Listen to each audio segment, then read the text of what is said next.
Bien, apliquemos lo anterior a Quicksort. Lo primero entonces es, como ya dijimos, es encontrar e identificar el evento principal mínimo. Analicemos el comportamiento de Quicksort para saber quién es. En Quicksort yo tengo una secuencia de datos desde el primero hasta el último, donde son un total de n datos. Por como está definido, hemos dicho que el pivote es el último dato. Y entonces todos los demás los comparamos con el pivote. Básicamente desde el dato A1 hasta el dato AN-1 comparamos con AN. Pero esto es en el primer paso, cuando tenemos todos los datos. Recuerden que Quicksort, similar a Merge, va partiendo el conjunto de datos y va trabajando con subconjuntos. En algún otro momento puede que en A4 haya quedado el pivote anterior, por lo tanto es un dato ya ordenado. Y hay que trabajar su izquierda y derecha. Digamos que estamos trabajando su derecha y por lo tanto estamos trabajando desde el A5 hasta el último. En este escenario, AN es pivote y todo lo demás, desde A5 hasta AN-1, son los que comparamos con AN. Pero eso lo podríamos generalizar todavía más. Digamos que tenemos todo el conjunto de datos. En A4 está un dato que fue pivote y por lo tanto ya está ordenado.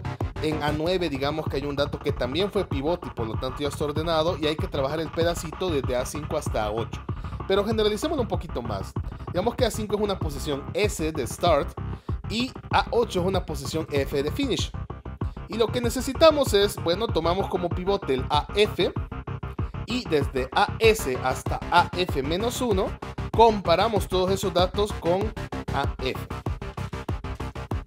Lo que es importante recalcar acá es que no importa dónde esté, si es todo el intervalo o solo un pedazo, siempre estoy agarrando un número y comparando a todos los demás con él. O sea que si vamos explorando Quicksort hacia adentro, vamos viendo que depende de un montón de comparaciones. O sea que el proceso comparativo es un evento principal más pequeño, pero aún puede desglosarse, porque dentro de todo ese montón de comparaciones, un montón de comparaciones está compuesto por comparaciones individuales. Una comparación específica es el evento principal mínimo en este escenario. Yo tengo un dato, vamos a generalizarlo como A sub I, y tengo otro dato que vamos a generalizar como A sub J. Si yo tengo estos datos en la mano, los voy a comparar, a ver qué pasa. Entonces, en Quicksort, allá al fondo, si lo vamos desglosando, lo que está ocurriendo es un montón de comparaciones entre dos números. Ahí tenemos nuestro evento principal mínimo. Excelente. Lo siguiente es sacar la probabilidad de este evento principal mínimo. Para el caso es la probabilidad de la comparación entre AI con AJ. Para poder dar un poco más de cara a esto, tenemos que preguntarnos, si yo estoy comparando AI con AJ, ¿por qué los estoy comparando? Pues si los estoy comparando en el contexto de Quicksort es porque uno de los dos es el pivote. Pero aquí hay dos posibilidades. Posibilidad 1, estoy comparando AI con AJ porque AI es el pivote. Entonces quiero ver AJ cómo se comporta con respecto a él. O al revés. Mi segundo escenario es que el pivote es AJ. Entonces yo estoy comparando AI con él para ver cómo se comporta. Entonces yo puedo reexpresar la probabilidad como que lo que en realidad tengo en las manos es la probabilidad de que AI sea el pivote o que AJ sea el pivote. Cuando estamos hablando de un O, de una disyunción en probabilidades, esto implica la suma de los eventos independientes.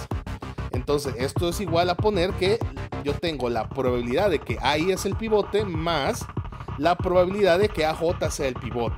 Aquí tenemos una característica bien particular, que un dato es pivote. Y estamos hablando de la probabilidad de que un dato sea pivote. Pero la probabilidad de AI con respecto a AJ, ¿cómo se podrían comparar? ¿Son iguales? ¿La primera es mayor que la segunda? ¿La primera es menor que la segunda? Usualmente por cómo se comporta Quicksort en su manera estándar, como escogemos el pivote hacia el final, si J es un subíndice más grande que sub I, las probabilidades de que el pivote sea J pues son más grandes que las de A sub I.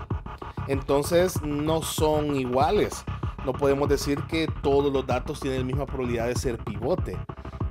Entonces tengo un escenario donde los datos no tienen las mismas probabilidades, los mismos chances. pero yo necesito igualdad, necesito que todo sea equitativo. Entonces vamos a introducir aleatoriedad perfecta. En un mundo de aleatoriedad perfecta ya dijimos no hay sesgos.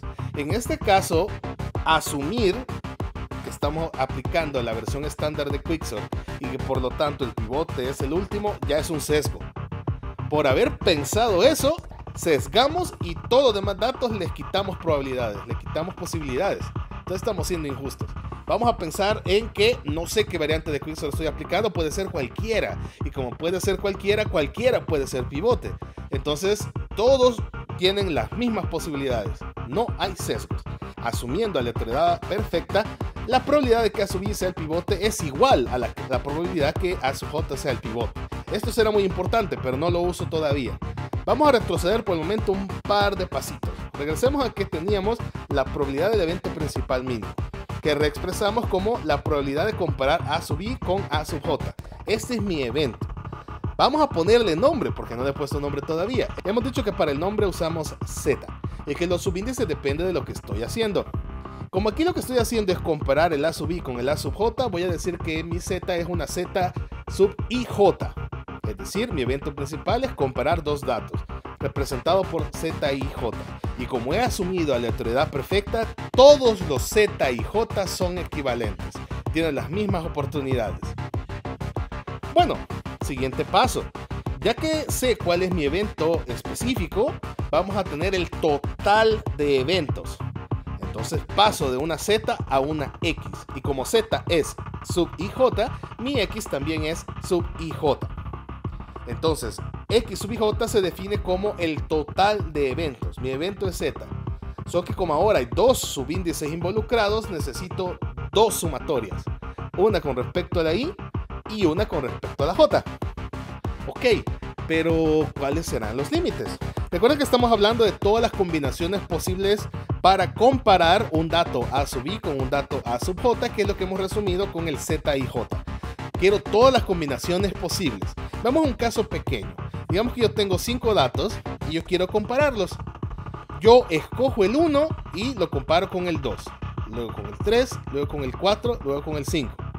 Al escoger el 1, comparo con 2, 3, 4 y 5. Luego agarro el 2, hacia atrás ya no me muevo porque es una combinación que ya se hizo, así que siempre veo hacia adelante.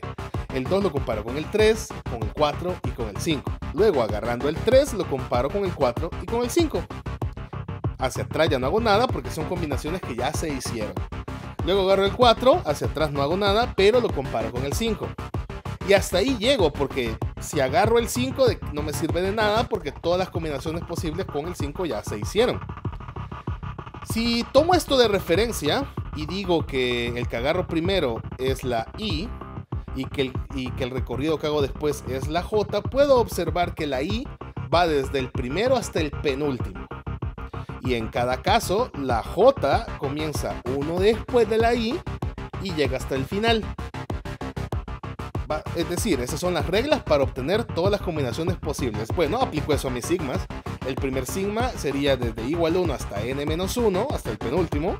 Y mi segundo sigma sería desde I más 1, uno después del primero que agarré, hasta n. Y mediante esto tendré todas las combinaciones posibles para mi Z y J. Ok, y esta es la definición de X y J.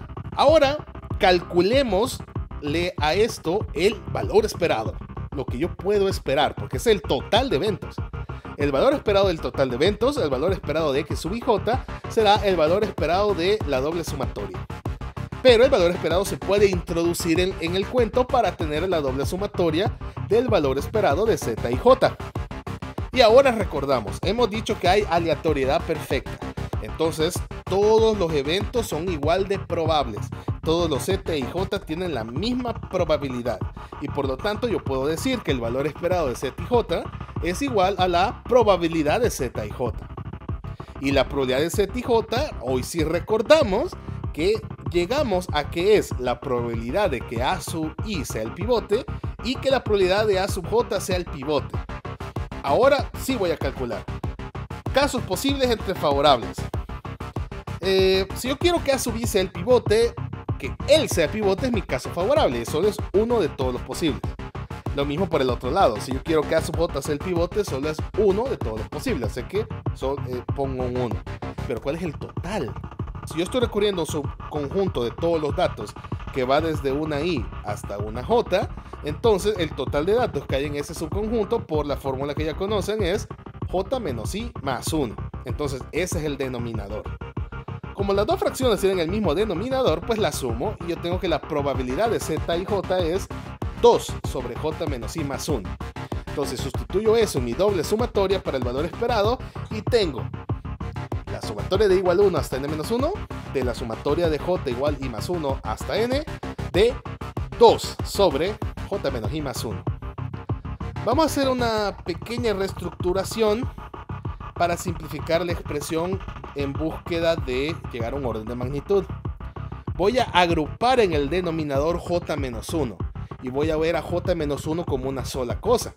Afortunadamente, como en el límite inferior de la segunda sumatoria tengo que j es igual a i más 1, yo pudiera pasar la i al lado izquierdo de esa pequeñita ecuación y tener que esa sumatoria va desde j menos i igual a 1 hasta n. Excelente. Entonces si yo renombro j menos i como una k, es como que yo tenga la sumatoria de igual 1 hasta n menos 1 de la sumatoria de k igual 1 hasta n de 2 sobre k más 1. Ahora vamos a seguir haciendo trucos. Cuando yo tengo una fracción, si yo le quito al denominador, si yo hago el denominador más pequeño, la fracción completa se hace más grande. Entonces todo esto será menor o igual que la misma sumatoria, pero dejando de denominador solo la k. Le quité 1. Como le quité al denominador, la fracción entera es más grande y por lo tanto toda la sumatoria podría ser igual, pero podría ser mayor. Y eso es lo que me interesa. Enfoquémonos en la sumatoria interna. Yo tengo la sumatoria de k igual 1 hasta n de 2 sobre k. Recordemos una vez más la relación entre sumatorias e integrales. La sumatoria de k igual 1 hasta n de 1 sobre k es como que tuviera así más o menos la integral desde 1 hasta n de 1 sobre k de un de k. Y esto sabemos que si se resuelve daría logaritmo de n más una constante. Lo que importa es que daría algo o logaritmo de n. O sea que la sumatoria interna yo puedo decir que es aproximadamente o logaritmo de n. Y como eso no tiene nada que ver con la i, podrá salir de la primera integral. Y la primera integral entonces me queda trivial y se resume solo en n-1. Entonces yo tengo o de logaritmo de n por n-1. Y todo esto es o de n logaritmo de n. Este es el valor esperado de Quicksort.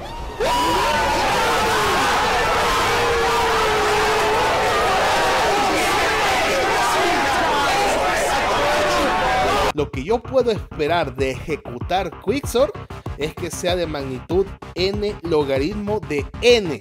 Hoy sí, resolví el problema. El peor de los casos es n cuadrado. Y eso nos asustó, porque nos hizo pensar que entonces esto no era útil. Pero al meternos con probabilidad, al dejar de pensar en el intervalo y mejor buscar qué es lo más probable, hemos encontrado que lo más probable, es decir, lo que casi siempre va a pasar, es que el asunto sea el mejor de los casos. Es decir, tenemos en la mano un algoritmo que es más probable que se ejecute el mejor de los casos. Y es por eso que le gana a todos los anteriores. Merge Sort y Heap Sort quedaron como muy buenos algoritmos, buenísimos, porque su peor de los casos es en el logaritmo de n. Heap Sort ganó por una nariz porque trabaja con montículos y los montículos son una estructura extremadamente eficiente.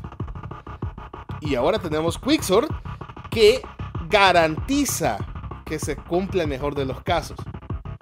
Entonces, en términos prácticos, allá tenemos algoritmos que en su peor de los casos son muy buenos, pero que pueden variar bastante. En cambio, aquí tenemos un algoritmo que te da la garantía de que casi siempre se ejecuta en su mejor de los casos. Entonces, no solo es un algoritmo rápido, sino que es un algoritmo confiable en que va a ser rápido. Entonces, por eso es que Quicksort es el mejor.